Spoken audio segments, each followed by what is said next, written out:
Welcome, my name is Myron, I'm the owner of Tri-City Detail. Today we have a 2022 Hyundai Palisade. Now you wouldn't think that something this new would need a lot of work. Customer had it detailed by somebody who didn't know what they were doing, so they really swirled the paint up. It's also been hit with sprinklers for over a year. So we've got a lot of work to do on this. We've got to wet sand on there to do a two-step paint correction, and then we'll finish it off with Revolution ceramic coating. Here we go. Here is what we are starting with. Heavy swirls in the finish. A quick polish is not going to fix this. Two-step paint correction, but let's take a look at the rest of this as well, because this is pretty bad. We have your typical bug splatter on the front, and no big deal, but look at this right here. All of that white scaling on the hood and the sides is hard water staining. So let's get this thing started. We're going to start with the wheels and tires. Let's start tackling all those bugs. We're spraying Detail Studio Bug Buster on the windshield, side mirrors, and the front where all the bug impact is. While Carson's spraying all that down, Edgar is going to knock out the wheels and tires. We're using Detail Studio Magnum Wheel and Tire Cleaner to clean both the wheels, tires, and the wheel well. The nice thing about Bug Buster, not only can it be diluted down 3 to 1, but it also helps get off the bugs very quickly. We're going to initially do our pressure washing off this to remove most of the bugs on there. Any bugs left on there will come off when we do our regular washing.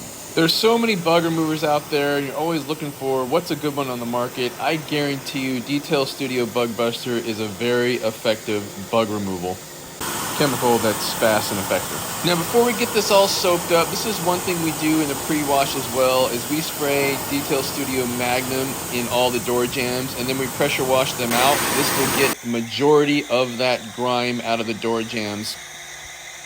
To foam this down, we are using a MTM PF 22.2 foam cannon filled with Detail Studio Super Foam with about 3 ounces in there in a 32-ounce reservoir. A foam cannon can really cut your time down when doing washing. Rather than dipping the sponge in the bucket and wiping it down on the vehicle, you can put your favorite soap in that foam cannon and soap your vehicle down very quickly. Super Foam has a really nice bubblegum scent, almost makes you want to drink it. One thing I want to point out is notice how it's not falling off the vehicle. Most of the soap is sticking to the finish. That's what you want when you have a foam on your vehicle. You want it to stick on there so you're getting the lubrication and the cleaning off that soap. Always start from the top and work your way down.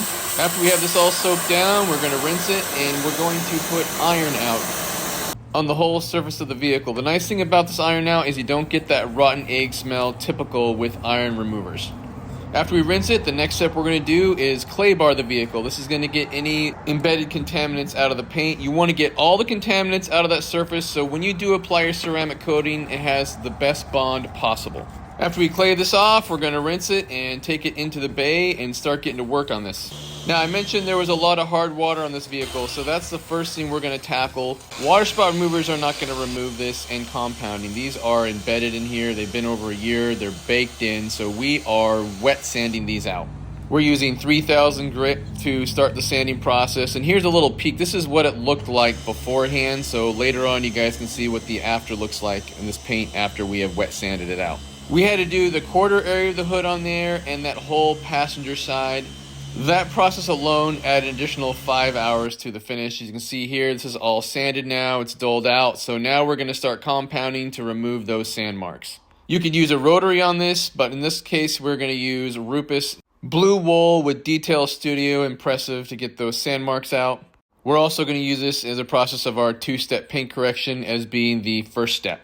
So this is the Rupus LHR15. We're also using the hybrid. We have a long neck and a short neck to do the smaller areas on the vehicle. And then for areas that the LR15 also doesn't quite fit, we use the 75 RE for better correction capability on the smaller spots. After we've compounded all the surface on this, we're going to use Sonak's Perfect Finish with a white finishing foam pad. The appearance has gotten much better than where we started with. You see here, Edgar's going to wipe this off and we'll be able to see what the results after this is removed. Again, this panel now is two-stepped on here. We use the Detail Studio Impressive Compound with the blue wool, then followed up with Sonak's Perfect Finish with the white pad. This is night and day. Water spots are gone. The swirls are gone, much better gloss. After we do this all to finish, we're going to panel prep it. This removes any remaining polish and oils off the surface, so we have the best surface possible that ceramic coating can bond to, and we're using Revolution ceramic coating. This will protect the finish for 2 to 4 years. This can go on the wheels, the glass, the trim, and of course the paint. We're gonna do one thing before we apply the ceramic coating as well, and that's take care of some of these rock chips. There's some road rash on here, so we want to remove those. Much better appearance before we lay that ceramic coating down. So here's how to lay down Revolution ceramic coating. I prefer the bigger applicator pads by Auto Fiber. You put about 15 drops on here and we'll go across the panel. Now we do not cross hatch with this coating. It's not necessary to do that. It's a thick coating, so you'll be able to see where you're laying it down. Now, with the majority of coatings, you're used to that rainbow flash. Well, Revolution actually creates tight bead track lines on the finish as it is flashing. I mentioned earlier that Revolution go on the glass as well, so the windshield is getting coated with this same application way that you would do on the paint as you apply onto the windshield. Once you start seeing those bead tracks, they tighten up and depend upon temperature and humidity, but generally 30 seconds to a minute. We're 75 to 85 degrees in our shop at 25% humidity. Take a microfiber and you're going to wipe that like butter across the panel. You're not removing the product yet. Right after you do that, you immediately follow up with a second microfiber and remove any remaining coating on there, and the panel's coated, and you immediately see the slickness and gloss after that coating's been removed. And the gloss on this is absolutely amazing. Now, there's one thing that we do after the vehicle's coated that I don't see a lot of people do.